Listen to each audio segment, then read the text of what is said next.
Where is Joshua Zirkzee? Now that's the question we will be addressing. Welcome back to the channel. Welcome back to Mokba 11. As I just said, Joshua Zirkzee rarely gets game time, but before I get into it, 75.6% of you guys are not subscribed, so make sure to hit the subscribe button and hit the notification bell in order to not miss any more uploads.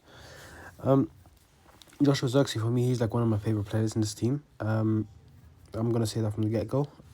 Me personally, I have no issue with Sesko starting. My issue is the fact that Zirkzee is not getting any minutes at all.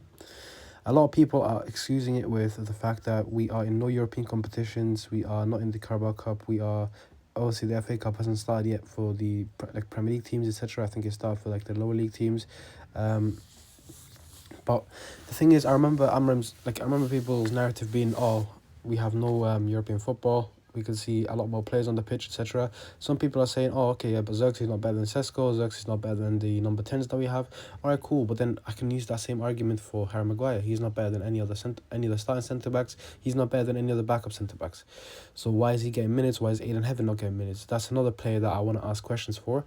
But the thing is, the difference between Aiden Heaven and Joshua Zirkzee is the fact that Aiden Heaven is a youngster. Aiden Heaven needs maybe some time to be implemented into the team. I can understand that one. Joshua Zirkzee, he's pushing his mid-20s. He's like 23, 24 years old now. And to be honest with you, I think he's more than ready to play for the Manchester United team. And I think we would still do just as well, if not better, with Joshua Zirkzee on the pitch as well. Literally, the only times I've seen him come onto the pitch was against Grimsby, and where basically he looked very lively and he was one of the key factors as to how we managed to come back.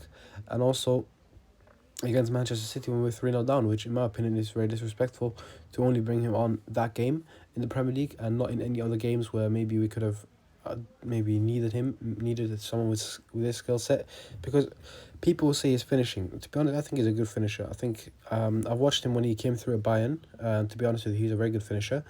I think people are just blinded by the start that he had at Man United.